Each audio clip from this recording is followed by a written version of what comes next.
We have a new level of TDS right here in Kansas City, 6:04 on a Red Friday on KCMO Talk Radio 95.7 FM. You can stream us on the iHeart, the TuneIn, or the KCMO Talk Radio app. Well, welcome to the party. Chiefs special teams coach Dave Toub, who weirdly, strangely, took on some new level of Trump derangement syndrome yesterday. So the chief special teams coach is asked about Trump, who had some commentary a couple of weeks back about how the new kickoff rule absolutely stinks. You know, he's right. I mean, no one's like running anymore until the receiving team touches the ball, and it's all awkward and just looks clunky, and it's, you know, doesn't appear to be all that much safer. But Dave Toub was asked about the president's commentary on the new kickoff rules that's been in place, for a couple of years now? And here is what the special teams coach for the Kansas City Chiefs had to say yesterday. The president criticized the new kickoff rules when he was at the Washington game. What's your reaction? He doesn't even know what he's looking at. You know, he has no idea what's going on with the kickoff rule. So, I mean, I take that for what it's worth. And I hope he hears it. Yeah, I told you, sports media is nuts. It's not clear to me, based on how the Chiefs special teams have been playing this year, that Dave Toub knows what's going on, John. You know? I'm looking at this, and I'm saying to myself, why did he get so worked up over this? Like, it's not like Dave Toub said, the Chiefs special team stinks, and then Dave goes, he doesn't know what he's talking about. He just said the rule isn't fun to watch as a fan, John. That's all he said. I was with you because I had to come back. What did the president say? Did he say something like kick off from the 20 or something silly, you know, where you would criticize him like that? I'm like, okay, but see, I wake up this morning with TDS. I have Toub derangement syndrome. Well, you know what? Here's the thing. I would argue Chiefs fans have had Toub derangement syndrome all season. Holding number 43. I mean, the block extra point last week on Butker, that wasn't Butker's fault. The line was wide open on the right side. It's like you could have driven a bus through the right side of that line on that blocked PAT by Harrison Butker. And I saw some sports media guys being like, Butker missed the extra point. He didn't miss it. The thing was wide open. I mean, the right side of the line was wide open. I mean, I'd like to see Dave Toub worry a lot more about making sure his line is fixed for the PATs than being weirdly upset by Trump. That was the strangest. Like, I understand a lot of people that get mad at Trump over something. I can at least understand why they're upset. He takes a shot at them. He posts something that's offensive. Like, I get it. That's who he is. We've been covering this guy now as a politician for a decade. And I can usually understand why someone's ticked off at Trump. Like, let's be honest, it's not hard to do. But this one from Dave Toub is the strangest thing ever. It's like he took it. It's like he's the guy that wrote the rules for the NFL. It's like, dude, you're just the coach. Like, relax. It's okay. I need your mic on there, Mark. I think that was part of it for Toub. I think he was in those meetings where he liked the change. So he was like one of the guys that votes on it. Oh. But at the same time, it's like a lot of people don't like the new kickoff. So it's not like it was just Trump.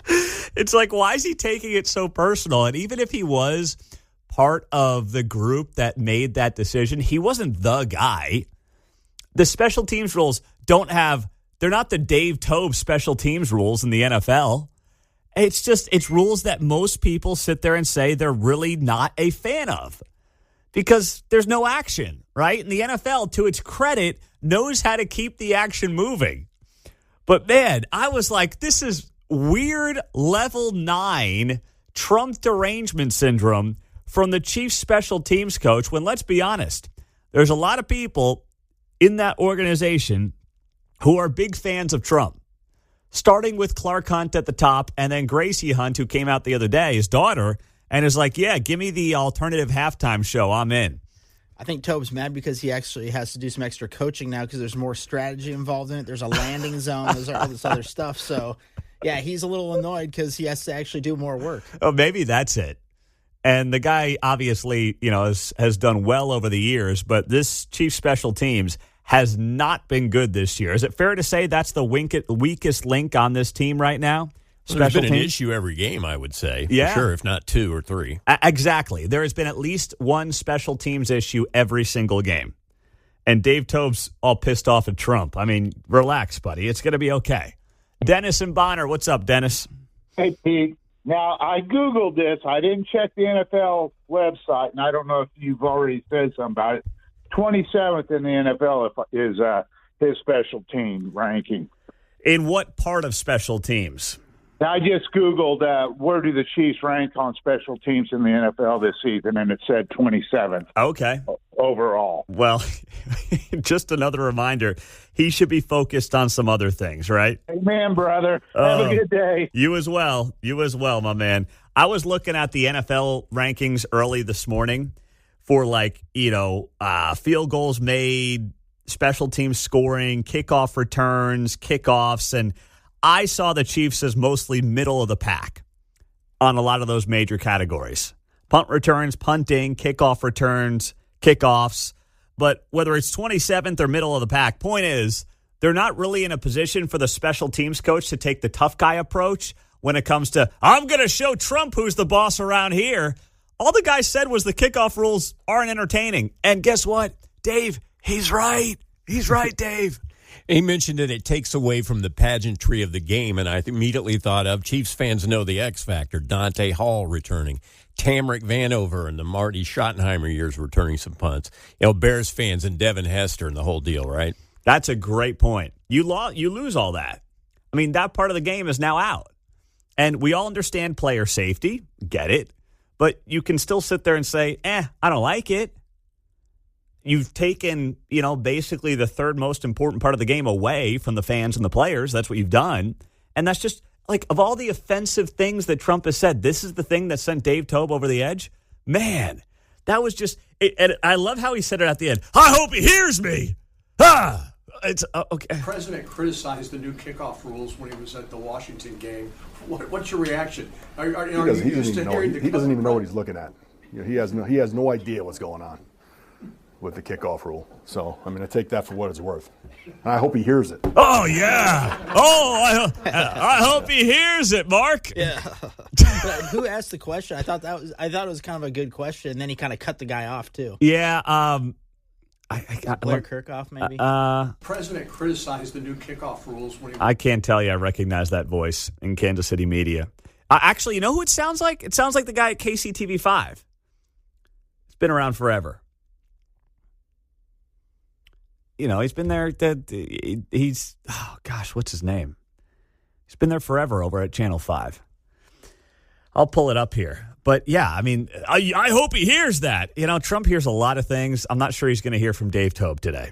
All right? I'm not convinced that this will make the desk in the Oval Office. I could be wrong about that, but something tells me that's not going to happen. Neil Jones. That's who it sounded like to me. We saw his face. We couldn't think of his name. Yeah. Had Neil Jones. It sounded just like Neil.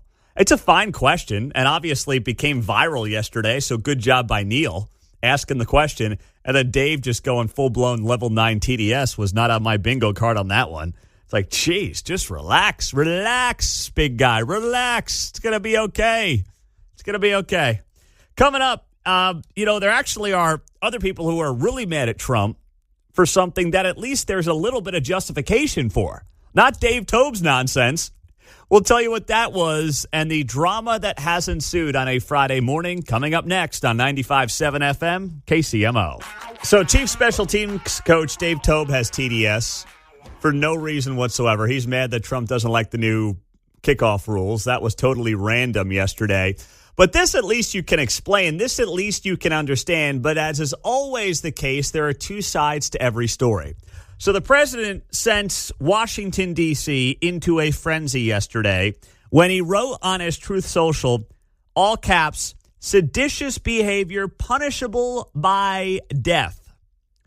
He was responding to a video from a half dozen members of Congress, Democrats, who previously served in the military and intelligence community. And they were urging members of the military in these current roles to refuse illegal orders by the President of the United States. If you did not hear that video, it was like 3-4 days ago now. And I don't know if the president just saw it yesterday or if he just felt compelled to talk about it yesterday. But here is a snippet of what that video sounded like. It was 6 members of Congress, all Democrats, who all served in the military. You can refuse illegal orders. You can refuse illegal orders. You must refuse illegal orders. No one has to carry out orders that violate the law or our Constitution. We know this is hard and that it's a difficult time to be a public servant. But whether you're serving in the CIA, The Army, Our Navy, the Air Force, your vigilance is critical. and know that we have your back. Because now, more than ever, the American people need you. We need you to stand up for our laws, our Constitution, and who we are as Americans. Don't give up. don't give up. Don't give up. don't give up the ship. Ah, yes, with the military music in the background and stand strong, don't give up the ship. Oh, my gosh. It was a dumb video. It was a corny video. It was a video that was intended to bait the President of the United States. And as has happened on and off for the better part of 10 years, he took the bait. If you ignore the video, no one really talks about the video. Now, the illegal orders they're claiming the president has ordered, things like helping out the National Guard in American cities, things like blowing up drug boats in the Caribbean, where people are obviously bringing these drugs into the United States and they're killing American citizens with these drugs. They're getting these American citizens hooked and addicted, and it's resulting in record levels of overdoses and poisonings in America. Last couple of years, obviously, we've hit those records of 100,000 people dying from drug overdoses, but it's really fentanyl poisonings is what's going on. The president wins on these issues. He wins on the issue of illegal immigration. He wins on the issue of cleaning up American streets and crime. He wins on the issue of making sure that we do not have drugs pouring into the country. The only way he loses on the issue is when he posts things on social media in response to Democrats who are trying to bait him. And they got exactly what they wanted out of this. And here's the unfortunate part on the back end. It's going to cost us. Like, actually cost us money. What do I mean by that? Well, here's what's going to happen now. These members of Congress who were in this video are now all talking to the media and saying that they are getting threats left and right. Now, I can't prove it either way. I don't know what kind of threats they're getting. It doesn't really matter. But what they're going to do is they're going to cash in. The taxpayers are now going to have to give them protection for a period of time, and they'll be fundraising like crazy off of this. That's what they get. They'll get to fundraise like crazy. They'll get to send out their videos and their newsletters and being like, the president has called for me to die. Click here to donate $5.99. That's what's going to happen now. They'll raise money. They'll charge the taxpayer for Secret Service protection. They'll use these tweets or these posts on Truth by the president to obviously justify that. And if they have gotten threats, listen, as someone who's gotten threats before, I don't begrudge them for looking for protection if those threats are legitimate. And it only takes a couple of idiots on social media to threaten people for you to feel like you need some type of security. I get that. I understand that. So I'm not going to begrudge them for that. But I think back to Charlie Kirk's legacy and what happened there. And, I do think that there's something to be said for the outrage from people who are upset with a Truth Social post when Trump's literally the guy who almost got his head blown off. And we've seen massive amounts of political violence that sadly has largely cut one way. I think that does need to be noted, right? Whether you look at Charlie Kirk, whether you look at Donald Trump, you look at the attack on the ICE agents in Dallas from a few weeks ago that resulted in those who were ICE detainees getting killed. Like, that is, yes, part of the story. And that is where, by and large, the violence has come from. That being said, is there any defending the president's social media posts? Not really. And here's where he has to be a little careful on all this, right? I think many of us, trust me, myself included, as a 3-time voter, I sit there and I say, listen, it's in one ear, out the other. That's just, I think that's largely how I handle this stuff. The guy's peeing into the wind. Do I wish he'd rein it in? Sure. Do I regret my vote? Absolutely not. Not even for a second do I regret my vote. But where he's got to be careful on this is that if the media continues to beat a drum on this, and he continues to go out there and... Go ahead, John. No, I was going to say the president is good at saying what some of us are thinking. He just doesn't need to say it, I think, sometimes. We're not talking about just opposed. We're talking about people, suggesting that our military and different people defy orders. That's a little different level that might require some further scrutiny, I say. Yeah, I mean, I just think it's one of those things where if he's looking at this, he doesn't want to give these people what they want. That's the problem when he says it. And this is what they wanted. They can now play the victim card here. Exactly. They can run on CNN, they can run on MSNBC, and they can play the victim card. And I'm not suggesting it's fair. I don't think it is. Right. But they're getting exactly what they want out of the story. And for better or for worse, we all knew how this was going to play out, right? CNN was going to run cover for him. They'd say Trump's calling for illegal orders, which there's no evidence to suggest right now that he is. Right. I mean, there's nothing illegal on these orders at all. It's just not. But they got exactly what they wanted out of the story. They put out a video. They bait him. He takes the bait and he puts up this post calling it seditious behavior punishable by death. And then they run to MSNBC and they run to CNN and they get exactly what they want out of it. There is no 3D chess being played here. I promise you that much. There isn't. And where I think he does have to be a little bit careful is people will put up with the Trump-isms. People that don't really, love him will put up with it if they feel like their situation is better off. If they feel like their economy is doing well for them. They'll put up with it. They'll be like, you know what, let CNN do its thing. Let MSNBC do its thing. We're not going to worry about it. They'll put up with it to an extent. But if they're not feeling great about the economy, and then they're also kind of like, I don't love this stuff on social media either. That's where you've just got to be careful. That's where you've got to at least look down the road and say, is this the thing that creates a winning formula for us coming up in 2026? And the answer today would be no. Now, there's still a lot of runway. There's still a lot of growth, I believe, for this economy going into next year. I'm still relatively optimistic on all of this. There's no doubt about it. But when you see the polling that suggests people are still uneasy about the economy, and then you get the media, and I guess I'll just say certain cable news channels, that get to pile on the White House with stories like this, that's where you may be shooting yourself in the foot. And that's where I would just say, man, just stay away from all of this. Do not give these people what they want. And they got exactly what they wanted out of this. Because now they get to play the victim card. And that's the only part for me that I find frustrating. I hate giving the political opponents what they want, and this is exactly what happened here. Coming up on KCMO, Sharice Davids had something here that just made me scratch my head. I'm like, you've got to be kidding me with this. Got to be kidding me.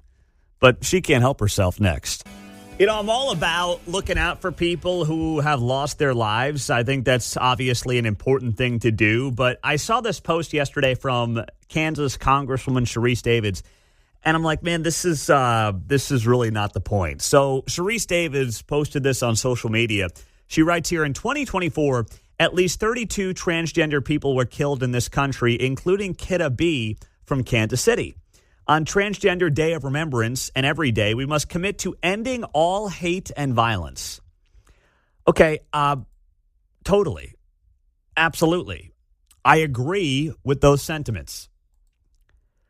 However, it is very disingenuous to suggest that transgender people who were killed in this country last year were killed because they were transgender.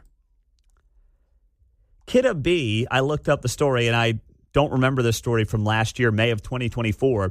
Kidda B died in a hit and run in the 3200 block of Independence Avenue in Kansas City, Missouri. 46 years old, well known in the community. And as I was reading through stories, there was nothing that suggested that Kidda B's killing was in any way intentional. She was someone who was hit in a hit and run and tragically lost her life, but it had nothing to do with the fact that she was transgender. She was hit by two cars on the night of Friday, May 3rd, as they drove west on Independence Avenue near Independence Plaza, according to police. The driver of the first car, a silver Chevrolet Silverado, has not been identified by the police. Police are no longer searching for others involved in the crash, according to KCPD. The department classified B's death as a pedestrian fatality hit-and-run accident on that Monday night and publicly identified her as the victim. So at no point was KCPD saying this was like an anti-trans thing. It was just a tragedy is what it was. And this person happened to be part of the transgender community. What this really was about is it being the 39th fatal vehicle crash in Kansas City up to that point in 2024 per KCPD. That's what it really was about. But even the Kansas City Star piece I'm reading from last year, May 7th of 2024, they write here, about half of all trans and genderqueer people murdered in the United States are black transgender women, according to the Human Rights Campaign. Well, this was not a murder. What does that have to do with the story? It's irrelevant. They're trying to take these stories and combine them into something that they're not. A person getting killed in a hit and run is tragic. That person who happens to be transgender is a separate tragedy because somebody lost their life, but it has nothing to do with their transgender status. Yeah, I mean, this makes sense, right? This is pretty much common sense. But when Sharice Davids puts this up yesterday, on Transgender Day of Remembrance, we must commit to ending all hate and violence. Okay, fine. But Kidda B in Kansas City was involved in a hit and run, and that's who she brings up on this day. Someone who's not in her district and somebody who was tragically killed in a hit and run. I mean, make it make sense. That doesn't make any sense whatsoever.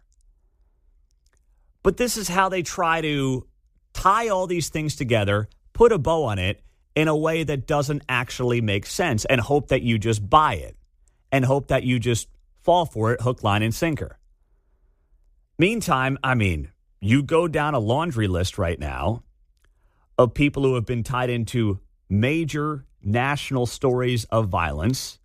You have the shooter in Nashville at the school last year. You have Charlie Kirk's assassin, who was deep into that community. I'm not sitting here telling you that everybody involved in that is some type of violent person. That's not fair at all. I wouldn't suggest that. But there's a lot more evidence that cuts that way than there is evidence that cuts the other way, which is what you're seeing on social media posts like this from Sharice Davids. That is just very disingenuous, but also is trying to portray a certain political message that these people are somehow at risk and being targeted violently by people who disagree with their lifestyle. And that's just simply not true. And you can tell that based on how Sharice Davids is backing up her story. And the one example she's using is a terrible example to use that doesn't actually make any sense. 913-408-7957, text line and studio line on KCMO. Now, the Congresswoman also posted something here yesterday about health care. And I'm sitting here and I'm thinking to myself, oh my gosh, I mean, they are really trying to double down on this health care thing. The party that brought you Obamacare is now doubling down on health care is too expensive. So the Congresswoman posted yesterday, families are staring down massive health care hikes because Congress has not acted. The Senate is moving and the House must too, writes the Congresswoman. She says here in this letter to Mike Johnson, Dear Speaker Johnson, we write to you once again about this urgent matter of the Affordable Care Act premiums and the enhanced premium tax credit set to expire at the end of the year.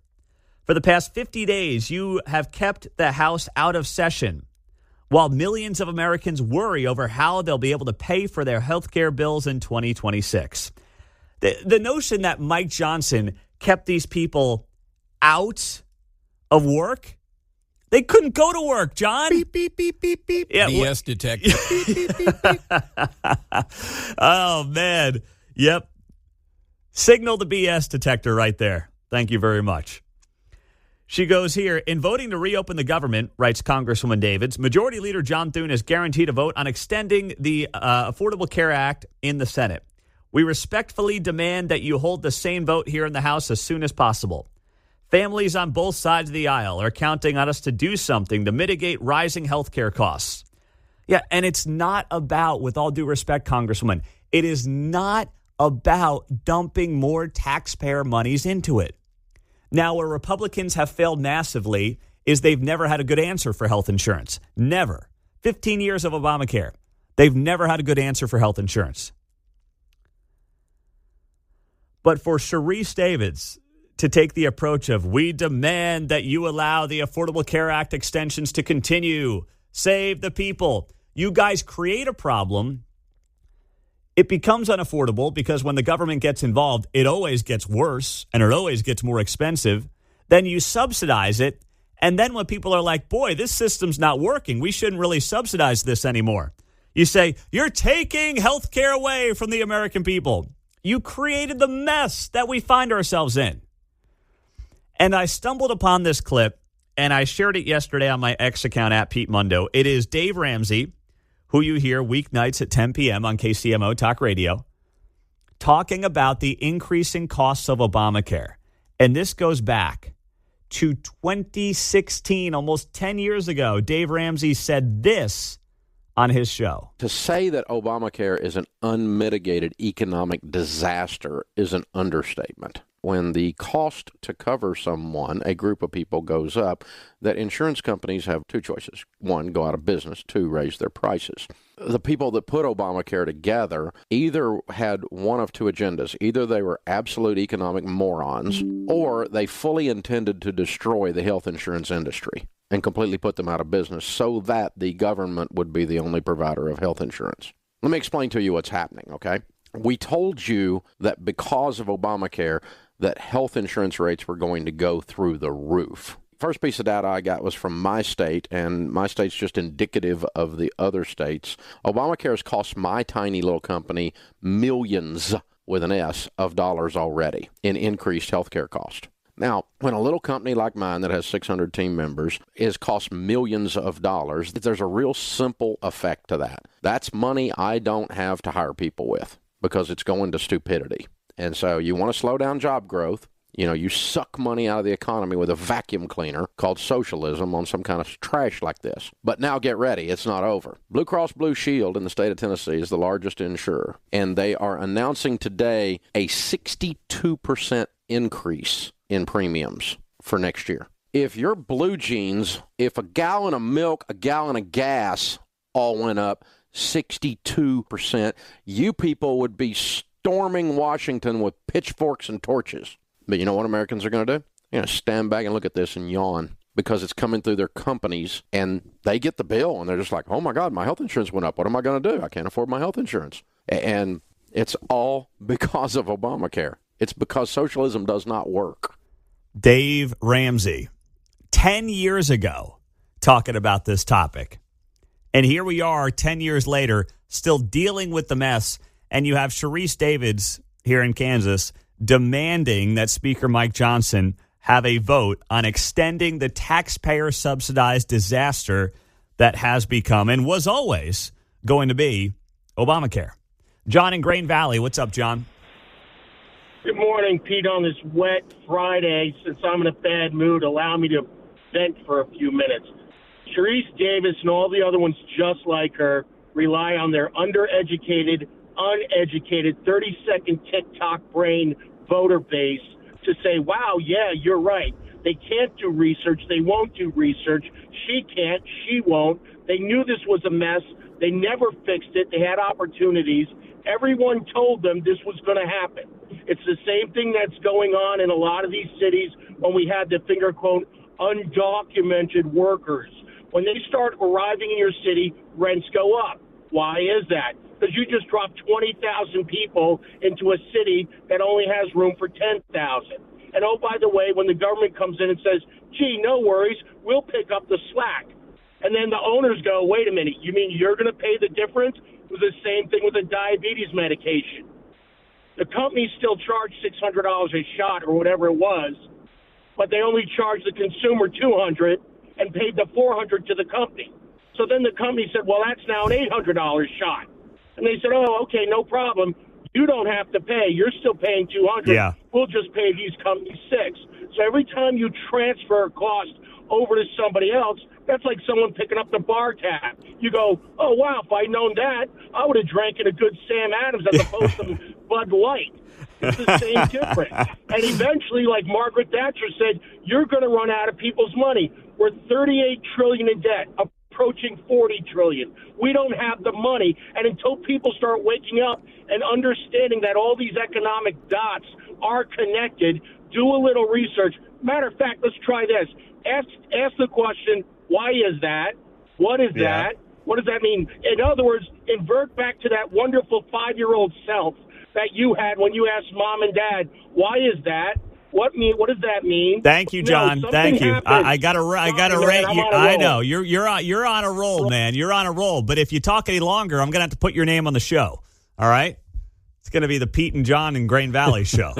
But I get what he was going for, and he's fired up on a rainy, dreary Friday morning. But it's Friday, brother. All right? It's Friday. Enjoy it. It's a Red Friday. Got to beat the Colts on Sunday. But you're right. On the text line, Pete, Dave Ramsey has no idea what he's talking about. Neither do you. Why do they have record profits, Pete? Why do they have record profits? Because the government's subsidizing all this nonsense. That's why they have record profits. It's not because of the private sector. You have a small handful of companies. This is what happens when the government gets more involved in anything. You have a small group of very powerful companies that basically create a monopoly. That's what you've got right now. That's what's happening in real time. We've lived through it. There is less competition. The big guys are getting bigger. That's why they have record profits. If you think this is helping out the little guy, the small business, or the smaller health insurance company that maybe was more regional up until Obamacare, you're kidding yourself. It took away the marketplace. It took away competition. When the government gets more involved in almost anything, this is always the end result. And we are living through it right now in real time with these Obamacare subsidies, the costs going up, and the fact that if the government doesn't bail it out, that cost, which has skyrocketed, gets passed on to the people. Got a big meeting today happening at the White House. Good morning, 721. It's great to have you here on KCMO Talk Radio. So we have Bill O'Reilly, who you just heard, coming up in 40 minutes on the show. So do not miss the great Bill O'Reilly, 8:05, right before those Parker McCollum tickets on 95.7 FM. So you've got the mayor of New York City, Zohran Mamdani, meeting with the president today at the White House. And I kept thinking to myself, well, why would the president want to do this? And the only conclusion I could come to is that he wants to brand this guy as the face of his political opponents.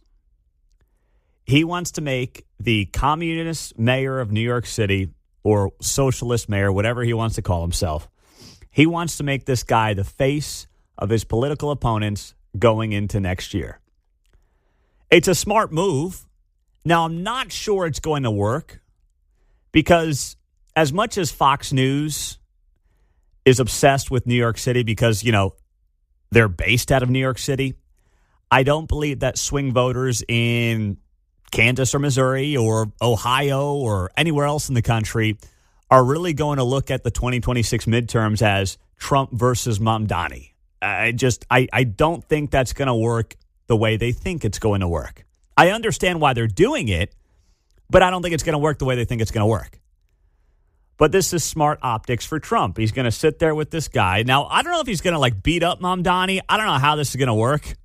But Caroline Leavitt gave us a little bit of insight yesterday, the White House press secretary, when she had this to say about the meeting with Mamdani. I will just add, it speaks volumes that tomorrow we have a communist coming to the White House because that's who the Democrat Party elected as the mayor of the largest city in the country. I think it's very telling, but I also think it speaks to the fact that President Trump is willing to meet with anyone and talk to anyone and to try to do what's right on behalf of the American people, whether they live in blue states or red states or blue cities, in a city that's becoming much more left than I think this president ever anticipated in his many years of living in New York himself. So it's very obvious what they're doing, right? You can see it clear as day. She's like, here's the commie coming to the White House. Woo, this is New York. This could be the rest of the country if you're not careful. Smart, but that's usually not how it works in a midterm when you're going into a year and you have all the power.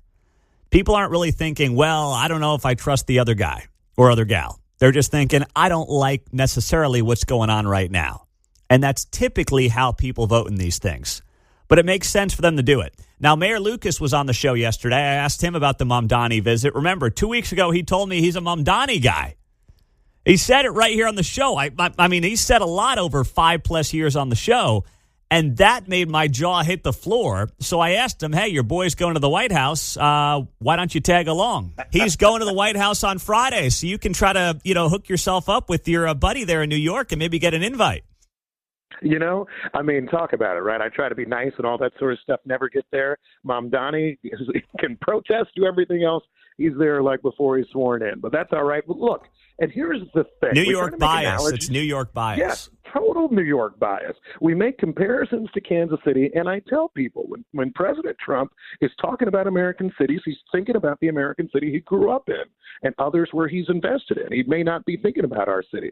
And as this point goes, I don't actually take that as a knock. I'd rather have us doing good things, working across the aisle, building a strong future, instead of being a bunch of famous people that get to meet and talk about things and be on the cover of the New York Post, which I hope to never be in my life. He's jealous. I think the mayor's a little jelly there that Mamdani's getting the big one-on-one treatment from Trump, and he's not. You know and I know. Quentin Lucas would love that situation. Oh, he would eat it up. Could you imagine those two guys sitting there next to each other, fellas, in the Oval Office? All the cameras from around the world. I'm trying to, work that out. Oh, man. He would be on cloud 9. He would love it.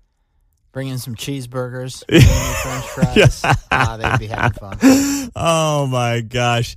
He would be the happiest guy in the world. And you know what? All his interviews on KCMO would prep him well for that spot on the world stage. Oh, he was prepared, yeah. He would be smooth. There's no doubt about it.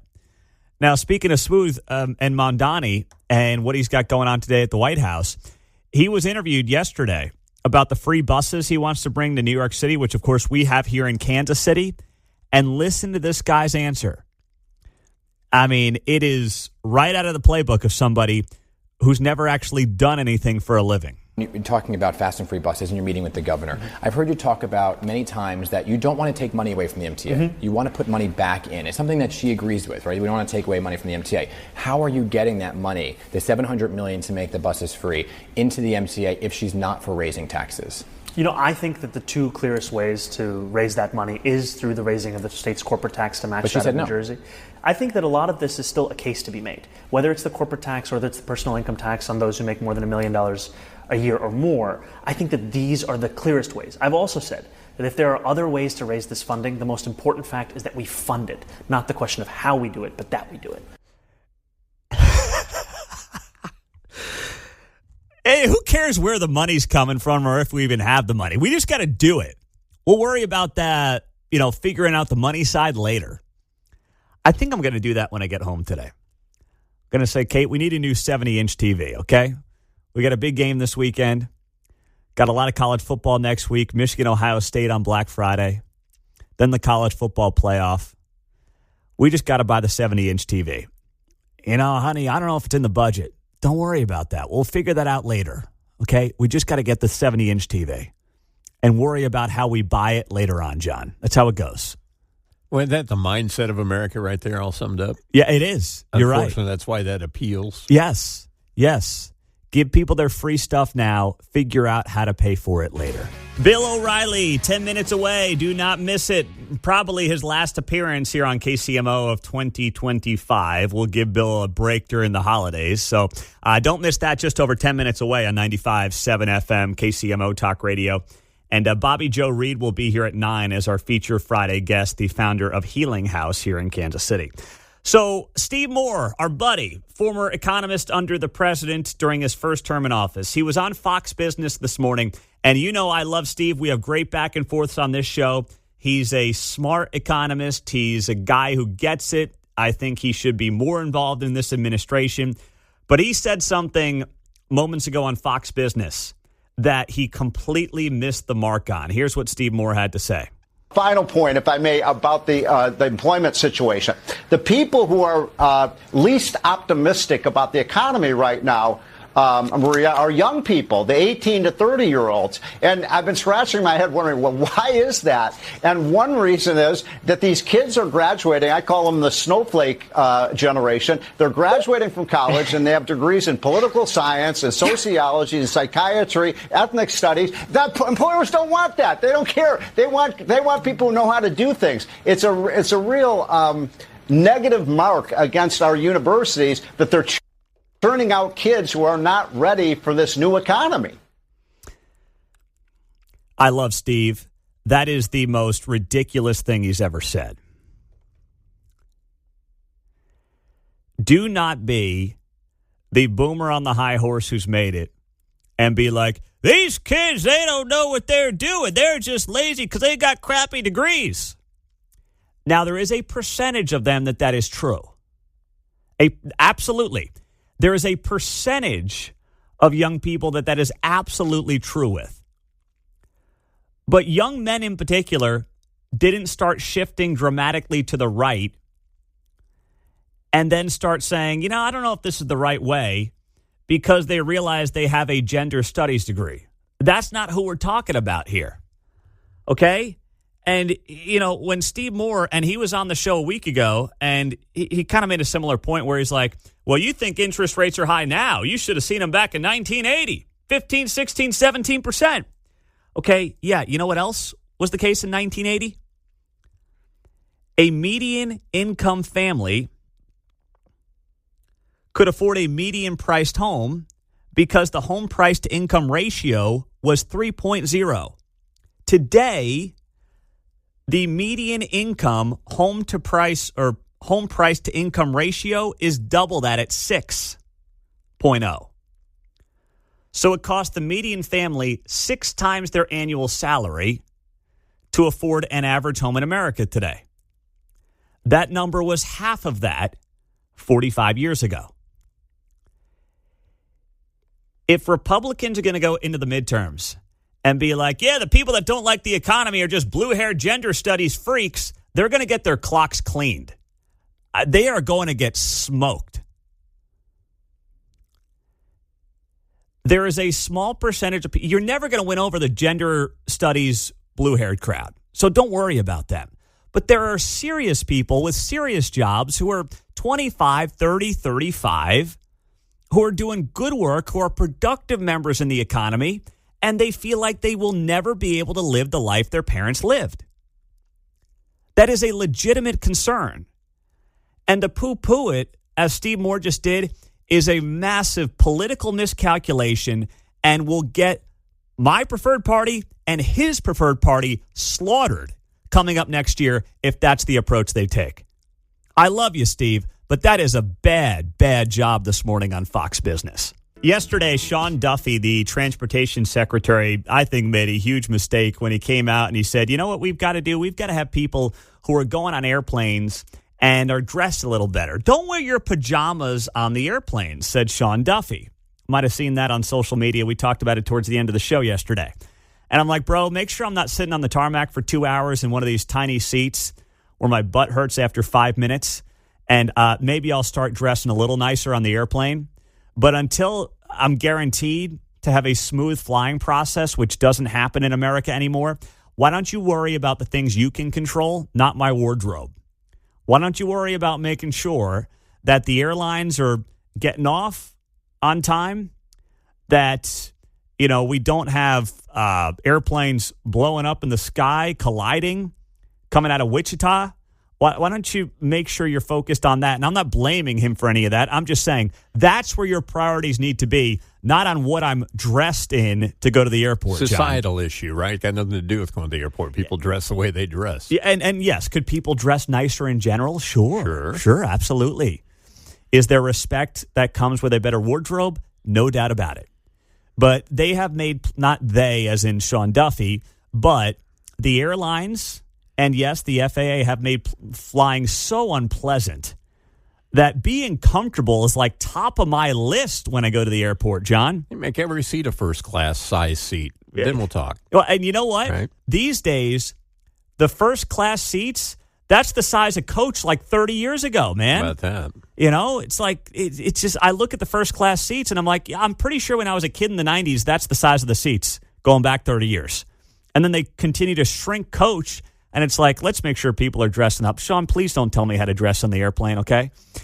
But then, speaking of air travel, because I know a lot of you are going to be going on planes next week for the Thanksgiving holiday, this came from Portia Williams. I know that's not going to be a household name for many of you. She is a Real Housewives of Atlanta star. I know. Oh, John knows her. Yeah, John knows her well. Portia Williams.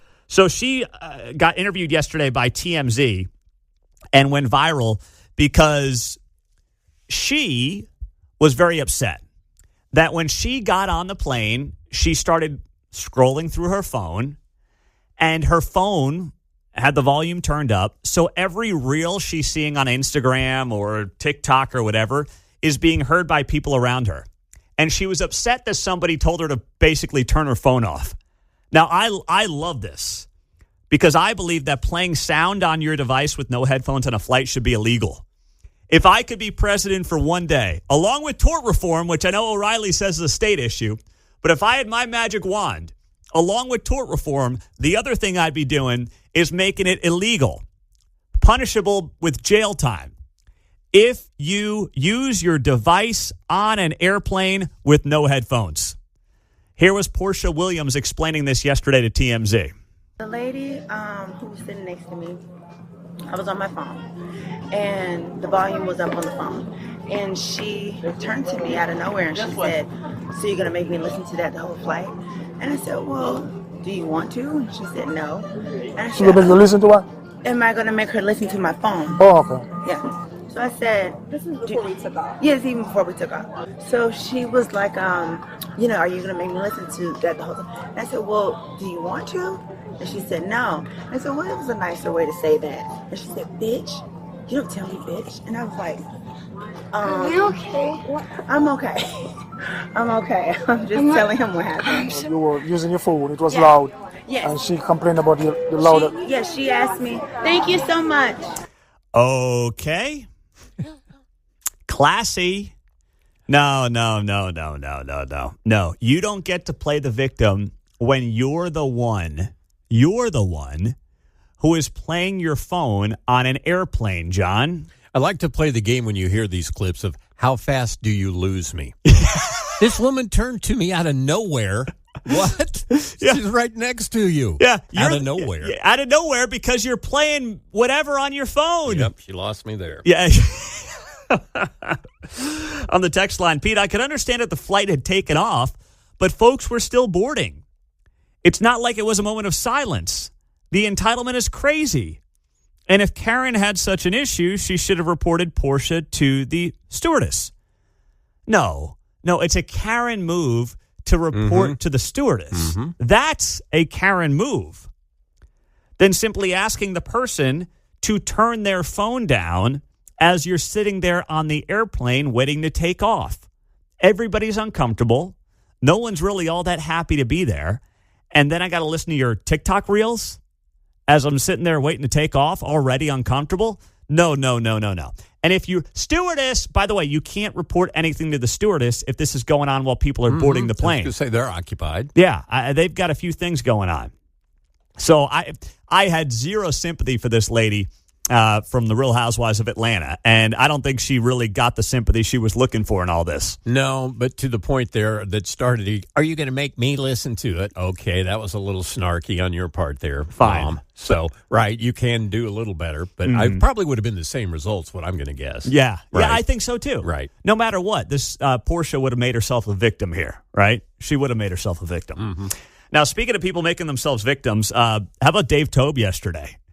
Chief special teams coach. Somehow he turned himself into the victim as he shared his level 9 TDS, Trump derangement syndrome, when he took issue with the president not being happy or not liking the new kickoff rules in the NFL. The president criticized the new kickoff rules when he was at the Washington game. What's your reaction? He doesn't even know what he's looking at. He has no idea what's going on with the kickoff rule. So, I mean, I take that for what it's worth. And I hope he hears it. What is that all about? That was so out of left field. Chortle, said the sports fatties. It's like Trump called Dave Tobe's wife fat with the way he reacted there. Like, what was that all about? Trump didn't criticize the Chiefs. He didn't criticize Dave Tobe. He didn't criticize Harrison Butker. He didn't criticize anything to do with Dave Tobe. He criticized the NFL kickoff rules, which really, I would say, I haven't seen a poll on this, but I would say most fans are kind of like, yeah, it's pretty lame.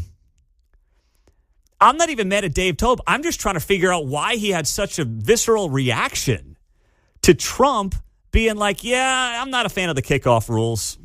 You've seen Sopranos, right? It's like when Johnny Sack gets torched about the joke about Jenny, right? I've seen that on YouTube recently. It reminded me of that. He's got a vendetta out. Yeah, exactly, and that's what this is. It's like, Dave, this wasn't about you, man. Now, when Dave Tobe comes out and he says that Trump doesn't know what he's looking at and he has no idea what's going on, I mean, some might say that about Dave Tobe based on how the special teams are looking this year for the Chiefs. My goodness, on Harrison Butker's blocked PAT last week, the right side of the offensive line was wide open. I mean, you could have driven a bus through that thing before Harrison Butker had that PAT blocked.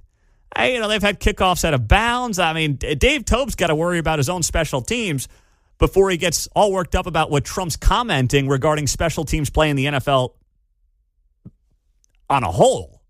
That was very strange. Mike's in Olathe. What's up, Mike? You're on KCMO. I say, Pete, I think the team itself is on edge. There's a lot of tension going on. Dave might have other issues going on personally. I would ask the question, Dave, why so sensitive? Why so sensitive, Dave? Yeah, that's what I mean. We see what's going on. Why so sensitive? Come on. I'm not mad at Dave. Like, I'm not going to do some rant against Dave Tobe. I'm just like, why was that something that got him so triggered? Well, it seems like that's probably the way the locker room is right now until they get another win. If they win Sunday, it might be a little less tense, but I think he's sort of portraying what's going on in everybody's sort of body right now with the Chiefs. Yeah, I mean, and then the end of on that Trump commentary when he's like, I hope he hears that. Yeah, okay. All right, Dave. Easy does it, tough guy. Easy. Just a typical populist take from Trump. I mean, how many of us actually like this kickoff thing? Well, we're cussing at me and my wife. We're like, what is this clown show stuff? You've taken so many of the exciting plays from football out of the game. Which was Trump's point. He says eliminate the pageantry. Yes. I mean, you think about all the kick returns that you'd see. Dante Hall, X Factor here. Devin Hester with the Bears in his heyday. I mean, it was an exciting play, and it's out of the game. That's all Trump's saying. But my goodness, Dave took it personally, like this was his baby, and this was his idea. So I don't know what that's all about, man. I think Mike might be onto something there in Olathe. Winning cures everything. Everyone's a little on edge. Everybody's a little triggered right now. They're 5-5. They got to beat the Colts on Sunday to realistically stay in the playoff race. And I don't know. But Dave just, boy, easy does it there, Dave. It's going to be okay, buddy. I will say Ray Davis returned one last night for a touchdown for the Bills. Oh, so great. we did get a return touchdown last night. Great. So now we have one. And but here's the thing, Mark. That's the point. We saw one. It was exciting. And it was exciting. And we don't see them anymore. They don't happen anymore. Yeah, I'm saying who? Yeah, well, that's the other thing. Yeah, with Dante, you expected it. You anticipated it. Yeah. And now it's just a thing of the past. And when you see one, it's like, whoa, look at what we just saw. Because other than that, it doesn't happen much.